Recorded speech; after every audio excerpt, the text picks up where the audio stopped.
Ladies and gentlemen, we are booming. Everyone who sells Magic the Gathering cards are becoming millionaires, and I am excited to share with you some of the thoughts and details about how that's happening. I just bought my third Lamborghini, and I'm excited to share with you some of those details about how we're booming and how you can make tons of money in Magic the Gathering. So first off, let's talk about TCG Player. TCG Player is where you can sell, and it is wonderful. I love it. I think it's really great. There's other platforms. There's eBays and Mana Pools, Rockets, something. I don't know. There's lots of places, lots of ways you can sell, but I like TCG Player. And on TCG Player, there's something called the Direct program. But let's rewind a little bit, because if I feel passionate that everyone who plays Magic and has a big collection, has a bunch of cards, should have a TCG Player account. And this is why. Check out my trade binder. Let me show you something really cool. See this? This is my trade binder. I actually got this from somebody when I bought their collection. Look at all the cards I have for trade. Look at it. Check it out. None. You know why? Because I'm selling them on TCG Player. Nick, why would you do that? Are you not trading people anymore? I don't have people to trade. I don't go into the game store very often, and when I do, this is the problem too, is I find myself trading down value, right? So I'll have a $10, $15, $20 card, and I end up trading it for $5, $4 cards or whatever. I'm just not good at trading. And these cards sit in my binder. They're worth good money, but they're not doing anything for me. What do I want? I want a cool collector's box that I can open and enjoy. Or I want to buy an expensive card like a Wheel of Fortune or something like that I can put in a deck and feel cool about. Instead, I have all these trade binder cards. They're just sitting there doing nothing. So what do? I use my TCG Player account and I list them. I list $400 of cards that after shipping and fees, I'm going to take home a nice $320. It's awesome. It is so cool. So how do you get there? How do you get what you need is a level 4 TCG Player account. And you start at level 1. And what you do is you got to sell some cards. You can only list like 50 when you get started. So list as many as you can, list them at a low price and sell them. Get to level 2, get to level 3, get to level 4. At level 4, cool options open up, like you can use your phone to scan cards and sell them. By the way, not a sponsor, but I've got a sweet phone case where I can put a Magic card inside of my phone case. And that way I can start conversations with other weirdos like me out there, because they see my phone and they're like, hey, you play Magic? And I'm like, yeah, I do. So, okay, right. What was I saying? So TCG Player, you want to get a level 4 account. Once you have a level 4 account, you can list as many cards as you like, and you have all these tools at your disposal to help your selling journey. So if you're like me, you're able to scan a ton of cards, list them easily, sell them. It's great. I fulfill my own stuff. I have links in the comment description below of the stuff I buy and use to ship and sell cards, but some people aren't into that. And there's a way through the TCG Player Direct program that you can sell cards, but you don't have to fulfill it yourself. You do not have to put the actual card in the individual envelope that gets sent to the end customer. Instead, if you have a large enough inventory, if you're in good standing, if you are organized, you cannot advertise cards that you do not actually have. If you're organized and got your stuff together, you can be part of the TCG Player Direct program, where instead of you fulfilling the orders yourself, what ends up happening is you send a package to TCG Player like once or maybe twice a week. I'm not sure. I don't do Direct, by the way. I'm just evangelizing it for some reason. Well, I'll get to the point. So like once or twice a week, you send a package to TCG Player of the cards, and then you get paid, right? They ship it to the end customer. You set your prices. Pretty cool program. So something changed recently about the Direct program, which was that they changed their minimum price and they raised it to 40 cents.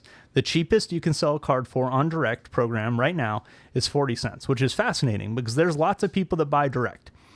The pro of Direct is that you get all your cards in one package, which is nice because if you've bought a lot of cards on TCG Player, you know that funny business happens. Cards get lost in mail.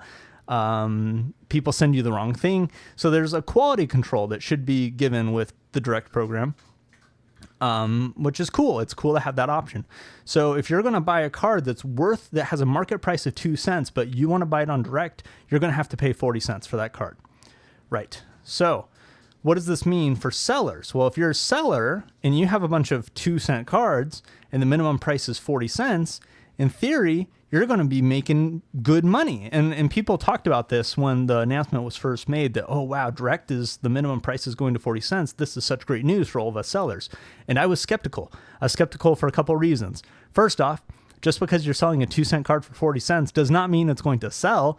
I mean, if people are price sensitive, especially Magic players, holy crap, how many times, like if you sold cards, how many times do people freak out about like 25 cents, or I give people a partial refund of 25 cents and they're like, oh, thank you. All of my concerns and fears are quelled. Thank you for that 25 cents. And I'm like, what is happening? Sorry, side tangent. Anyway, so direct program, people thought, oh, 40-cent floor is going to make me a ton of money. I was skeptical of that because people will buy the cheapest stuff sometimes. So they're not going to buy your 40-cent card when the market price is 10 cents. And then the other reason why I didn't think it was going to be quite the windfall for sellers as others thought it would be is because, well, if you can make money selling 2-cent cards for 40 cents, everyone's going to do it. And once everyone's doing it, the competition's there. People just aren't going to be able to sell very many because everybody is trying to sell these 10-cent, 2-cent, whatever cards for 40 cents. Well, here comes Mason with Cardinal Gaming and cool channel, great guy. Look it up, Cardinal Gaming. And he's saying that he's making great money, better money now with the direct program, thanks to this change. So is Final Trade. So are other game stores and people, all the feedback's coming in and people are like, this is great. I'm actually just making more money. Okay. I was not expecting that, but what does this mean? It means the direct is booming. I'm also quoting Mason, who's quoting the owner of TCG Player or CEO or whatever is in charge of it, who said that they want to 10x the direct program in the near future. That is wild. And that means that they want to incentivize sellers. They want to create an environment that makes it really attractive for you to get your stuff together, organized, and list thousands upon thousands of cards on TCG Player in the direct program, which is pretty cool. They want you to join direct, not a sponsor, but I'm evangelizing it for some reason. What's interesting about direct is you're supposed to have a pretty big inventory. I made over 70 grand on TCG Player last year, like came into my pocket. So I sold a lot more than that. I guess not a lot more, but whatever. Close to, yeah, what the heck? I must have sold almost like 100 grand just on TCG Player, but I took home my pocket like 70. Anyway, so I don't know if I ever had more than 3,000 cards listed at the same time. Which it sounds like a lot, like, whoa, 3,000, that's so much, but it's really not, because there are people who have 5, 10, 15 plus thousand. You can always compare yourselves, but in the direct program, I think they recommend that you have at least like 5,000 or 6,000 cards. I might be wrong about that, but it's a lot. So anyways, there's money to be made though. There's good money to be made if you're willing to be organized and to have the cards, get the bulk, get it listed, whatever. Get it on TCG Player. Man, when the Roka Sifter comes out, man, maybe that's when I'll do direct. I don't know. We'll see. Anyway, so we're booming. We're booming. Like I said, everyone who sells Magic cards are becoming millionaires. Okay, what else?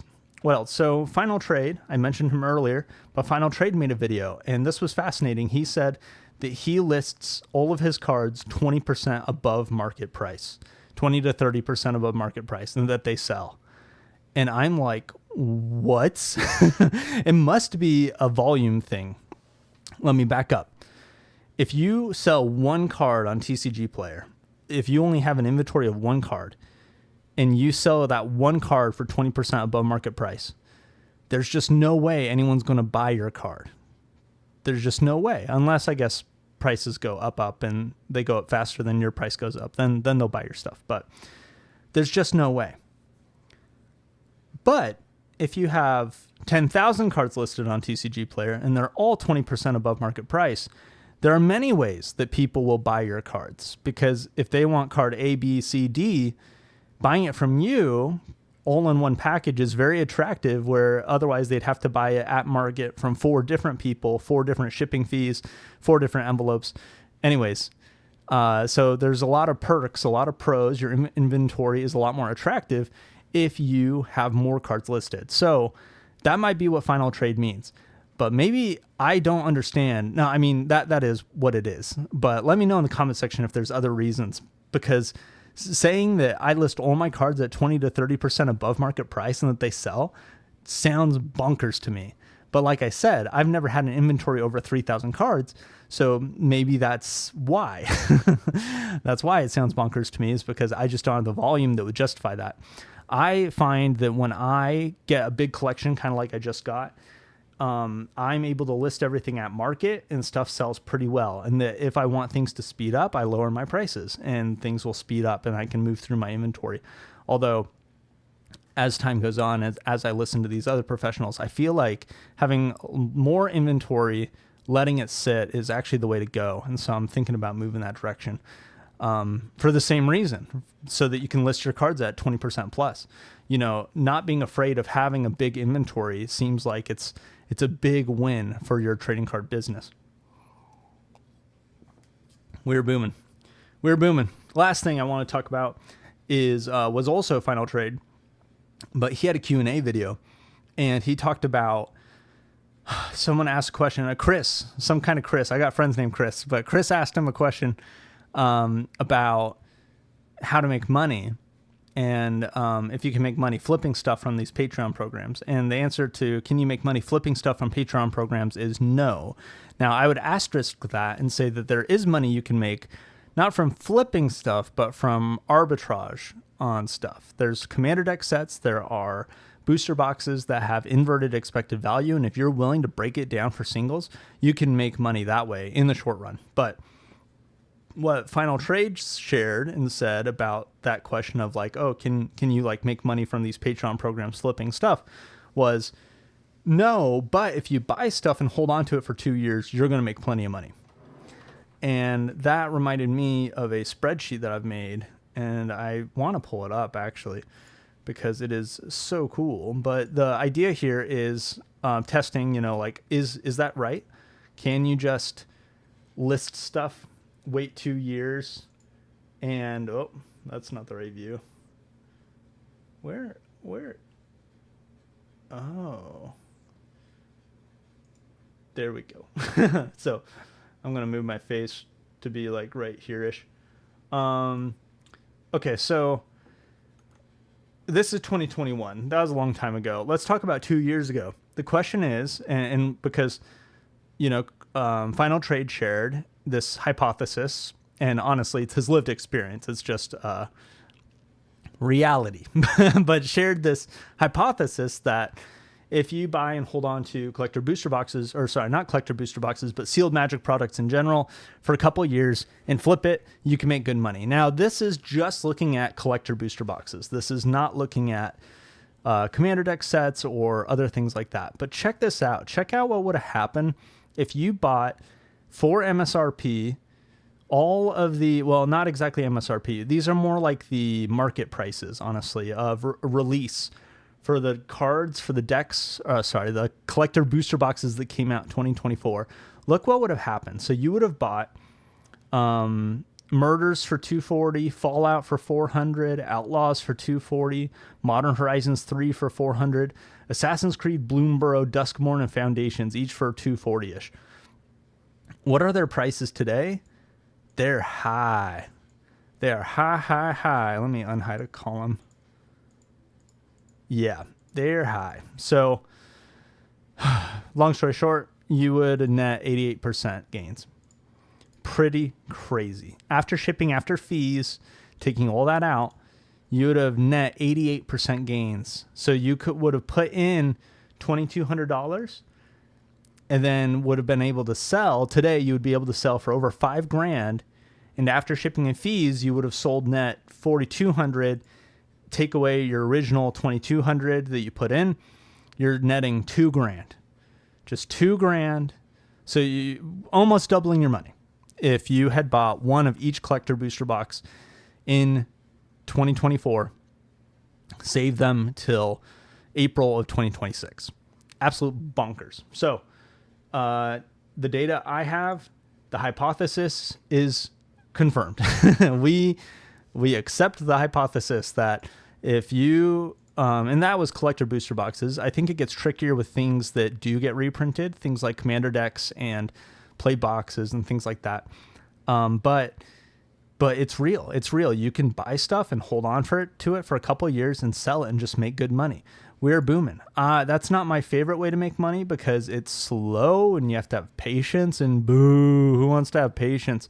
But it's real and it works. And a lot of people do it. I've been very surprised at how many people do it. When I started this channel, I thought to myself, nobody does this. And then a bunch of people emailed me, which, by the way, feel free to email me. If you got a question or a comment or just some feedback or whatever, my email's below and I'd love an email.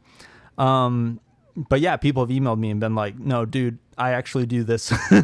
I do collect and invest in arbitrage and hold on for 2-5 years, whatever, and sell. So very cool.